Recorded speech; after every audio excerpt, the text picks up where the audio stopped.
আজকে এই প্রশ্নটা আমি দেখছি, কেউ কেউ গোসাই আছেন যারা উপহাসের ছলে বারবার আমাদের জিজ্ঞাসা করেন, কি গো, পঞ্জিকাতে আগে ভগবানের ঝুলন যাত্রা, পরে ভগবানের জন্মাষ্টমী দেখো।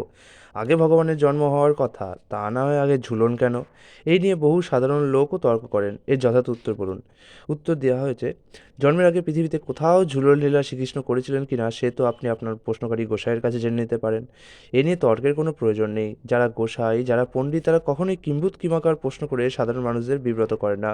সাধারণ মানুষদের আর কি কথা, প্রজাপতি শিবম্মা একসময় শ্রীকৃষ্ণকে বলেছিলেন, হে প্রভু, আমি ভালোভাবে এটিই জেনেছি যে আপনার অনন্ত লীলা সম্পর্কে আমি অজ্ঞ।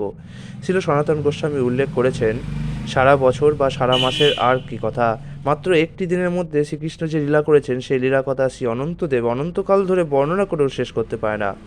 শাস্ত্রের বর্ণনা এই যে দুরাচারী কংসের অনুচরদের উৎপাত ইত্যাদি আশঙ্কায় গোকুলের বয়স্ক ব্যক্তিরা অন্যত্র সন্তান সন্ততিদের নিয়ে চলে যান।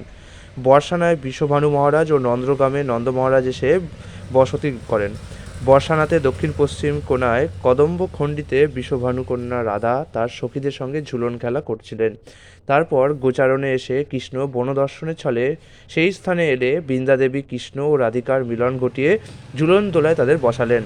এই ঝুলন উৎসবটি শুরু হয়েছিল শ্রাবণ মাসের শুক্লা তৃতীয়া থেকে পূর্ণিমা পর্যন্ত ১৩ দিন। প্রতিদিন সন্ধ্যার দিকে, তারপর রাত্রিকালে রাসনৃত্য হতে লাগলো। আবার ললিতা সখীর জন্মতিথি শ্রাবণী শুক্লা একাদশীতে রাধাকুণ্ডের ঈশান কোণে ললিতা কুঞ্জে ঝুলন ও রাসলীলা হলো। এভাবে রাধারানীর কায়বুহ প্রধানা অষ্টসখীর জন্মতিথিতে প্রত্যেকের কুঞ্জে রাধাকৃষ্ণের ঝুলন, রাস ও শয়নলীলা অনুষ্ঠিত হলো। এছাড়াও ব্রজের দ্বাদশ বন, দ্বাদশ উপবন, দ্বাদশ অধিবনে প্রায় দিনই কোথাও না কোথাও ঝুলন, রাস ইত্যাদি লীলা চলতেই লাগলো। ৮৪ ক্রোশ ব্রজমণ্ডল পরিক্রমা মার্গের আবিষ্কারক ছিল নারায়ণ ভট্ট গোস্বামী সেই লীলাস্থলগুলি নির্দেশও দিয়েছেন। আমাদের পঞ্জিকায় কেবলমাত্র ৫ দিন শ্রাবণ মাসের শুক্লা একাদশী থেকে পূর্ণিমা পর্যন্ত ঝুলন উৎসবের কথা চিহ্নিত হয়েছে। আর মাত্র ২টি রাসলীলার, শারদীয় আর বসন্ত রাস উল্লেখ করা হয়েছে। পঞ্জিকায় ঝুলন তিথিটি নিশ্চয়ই কৃষ্ণের জন্মলীলার আগের ঘটনা নয়, কয়েক বছরের পরের ঘটনা। আর শ্রীকৃষ্ণের নিত্যলীলাও পঞ্জিকায় সন্নিবেশিত হয়নি। হরে কৃষ্ণ।